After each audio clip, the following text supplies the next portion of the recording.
ऋषि विश्वामित्र ने आगे कहा, बहुत दिनों तक अपने पुत्रों की सूचना नहीं मिलने पर महाराज सगर ने अपने तेजस्वी पौत्र अंशुमान को अपने पुत्रों तथा घोड़े का पता लगाने के लिए आदेश दिया। वीर अंशुमान शस्त्रास्त्रों से सुसज्जित होकर अपने चाचाओं के द्वारा बनाए गए मार्ग से पाताल की ओर चल पड़ा। मार्ग में मिलने वाले पूजनीय ऋषि मुनियों का यथोचित सम्मान करके अपने लक्ष्य के विषय में पूछता हुआ उस स्थान तक पहुंच गया जहां पर उसके चाचाओं के भस्मीभूत शरीरों की राख पड़ी थी और पास ही यज्ञ का घोड़ा चल रहा था। अपने चाचाओं के भस्मीभूत शरीरों को देखकर उसे अत्यंत क्षोभ हुआ। उसने उनका तर्पण करने के लिए जलाशय की खोज की, किंतु उसे कोई भी जलाशय दृष्टिगत नहीं हुआ। तभी उसकी दृष्टि अपने चाचाओं के मामा गरुड़ पर पड़ी। उन्हें सादर प्रणाम करके अंशुमान ने पूछा कि हे पितामह, मैं अपने चाचाओं का तर्पण करना चाहता हूँ। समीप में यदि कोई सरोवर हो तो कृपा करके उसका पता बताइए। यदि आपको इनकी मृत्यु के विषय में कुछ जानकारी है तो वह भी मुझे बताने की कृपा करें। गरुड़ जी ने बताया कि किस प्रकार से इंद्र ने घोड़े को चुरा कर कपिल मुनि के पास छोड़ दिया था और उसके चाचाओं ने कपिल मुनि के साथ उद्दंड व्यवहार किया था, जिसके कारण कपिल मुनि ने उन सबको भस्म कर दिया। इसके पश्चात गरुड़ जी ने अंशुमान से कहा कि ये सब अलौकिक शक्ति वाले दिव्य पुरुष के द्वारा भस्म किए गए हैं, अतः लौकिक जल से तर्पण करने से इनका उद्धार नहीं होगा। केवल हिमालय की ज्येष्ठ पुत्री गंगा के जल से ही तर्पण करने पर इनका उद्धार संभव है। अब तुम घोड़े को लेकर वापस चले जाओ जिससे कि तुम्हारे पितामह का यज्ञ पूर्ण हो सके। गरुड़ जी की आज्ञानुसार अंशुमान वापस अयोध्या पहुंचे और अपने पितामह को सारा वृतांत सुनाया। महाराज सगर ने दुखी मन से यज्ञ पूरा किया। वे अपने पुत्रों के उद्धार करने के लिए गंगा को पृथ्वी पर लाना चाहते थे, पर ऐसा करने के लिए उन्हें कोई भी युक्ति न सूझी। थोड़ा रुककर ऋषि विश्वामित्र कहा, महाराज सगर के देहांत के पश्चात अंशुमान बड़ी न्यायप्रियता के साथ शासन करने लगे। अंशुमान के परम प्रतापी पुत्र दिलीप हुए। दिलीप के वयस्क हो जाने पर अंशुमान दिलीप को राज्य का भार सौंपकर हिमालय की कंदराओं में जाकर गंगा को प्रसन्न करने के लिए तपस्या करने लगे, किंतु उन्हें सफलता नहीं प्राप्त हो पाए और वे स्वर्ग से धार गए। इधर जब राजा दिलीप का धर्मनिष्ठ पुत्र भागीरथ बड़ा हुआ तो उसे राज्य का भार सौंपकर दिलीप भी गंगा को पृथ्वी पर लाने के लिए तपस्या करने चले गए, पर उन्हें भी सफलता नहीं मिली। भागीरथ बड़े प्रजावत्सल नरेश थे, किंतु उनकी कोई संतान नहीं हुई। इस पर वे अपने राज्य का भार मंत्रियों को सौंपकर स्वयं गंगावतरण के लिए गोकर्ण नामक तीर्थ पर जाकर कठोर तपस्या करने लगे। उनकी अभूतपूर्व तपस्या से प्रसन्न होकर ब्रह्मा जी ने उन्हें वर मांगने के लिए कहा। भागीरथ ने ब्रह्मा जी से कहा कि हे प्रभु, यदि आप मुझ पर प्रसन्न हैं तो मुझे यह वर दीजिए कि सगर के पुत्रों को मेरे प्रयत्नों से गंगा का जल प्राप्त हो, जिससे कि उनका उद्धार हो सके। इसके अतिरिक्त मुझे संतान प्राप्ति का भी वर दीजिए ताकि इक्ष्वाकु वंश नष्ट न हो। ब्रह्मा जी ने कहा कि संतान का तेरा मनोरथ शीघ्र ही पूर्ण होगा, किंतु तुम्हारे मांगे गए प्रथम वरदान को देने में कठिनाई यह है कि जब गंगा जी वेग के साथ पृथ्वी पर अवतरित होंगी तो उनके वेग को पृथ्वी संभाल नहीं सकेगी।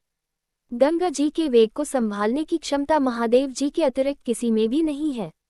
इसके लिए तुम्हें महादेव जी को प्रसन्न करना होगा। इतना कहकर ब्रह्मा जी अपने लोक को चले गए। भागीरथ ने साहस नहीं छोड़ा। वे 1 वर्ष तक पैर के अंगूठे के सहारे खड़े होकर महादेव जी की तपस्या करते रहे। केवल वायु के अतिरिक्त उन्होंने किसी अन्य वस्तु का भक्षण नहीं किया। अंत में इस महान भक्ति से प्रसन्न होकर महादेव जी ने भागीरथ को दर्शन देकर कहा कि हे भक्त श्रेष्ठ, हम तेरी मनोकामना पूरी करने के लिए गंगा जी को अपने मस्तक पर धारण करेंगे। इसकी सूचना पाकर विवश होकर गंगा जी को सुरलोक का परित्याग करना पड़ा। उस समय वे सुरलोक से कहीं जाना नहीं चाहती थी, इसलिए वे यह विचार करके कि मैं अपने प्रचंड वेग से शिव जी को बहाकर पाताल लोक ले जाऊंगी, वे भयानक वेग से शिव जी के सिर पर अवतरित हुईं।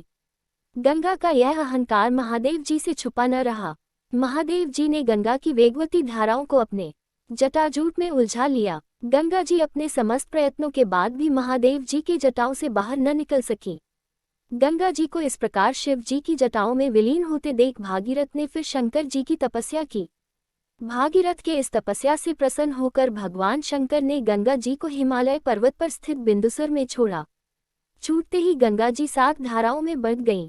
गंगा जी की 3 धाराएं हलादिनी, पावनी और नलिनी पूर्व की ओर प्रवाहित हुईं। सुचिक्षु, सीता और सिंधु नाम की 3 धाराएं पश्चिम की ओर बहीं और 7वीं धारा महाराज भागीरथ के पीछे पीछे चली। जिधर जिधर भागीरथ जाते थे उधर उधर ही गंगा जी जाती थी। स्थान स्थान पर देव, यक्ष, किन्नर, ऋषि मुनि आदि उनके स्वागत के लिए एकत्रित हो रहे थे। जो भी उस जल का स्पर्श करता था भव बाधाओं से मुक्त हो जाता था। चलते चलते गंगा जी उस स्थान पर पहुंची जहां ऋषि जहनु यज्ञ कर रहे थे।